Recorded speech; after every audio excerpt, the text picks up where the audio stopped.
اللہ تعالیٰ اس قوم کو سروری دیتا ہے جو اپنی قسمت اپنے ہاتھ سے لکھتی ہے، بس جیسا حضور نے فرمایا ہاتھ سے کی ہوئی محنت کی کمائی سب سے زیادہ پاک۔ وہاں قومیں سروکار نہ دارت، اس قوم سے تو اللہ کا سروکار ہی کوئی نہیں ہے، کوئی دلچسپی نہیں، کوئی مدد نہیں دے گا۔ کہ دہقانش برائے دیگراں کشت، جس کا دہقان دوسروں کے لیے کاشت کر رہا ہے،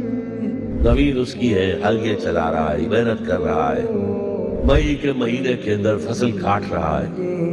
برا حال، خون پسینہ ایک نہیں، اور آئے گا جاگیردار اور لے جائے گا، زمیندار آئے گا اور لے جائے گا۔ اس کے بچے امریکہ میں انگلینڈ میں تعلیم حاصل کریں گے،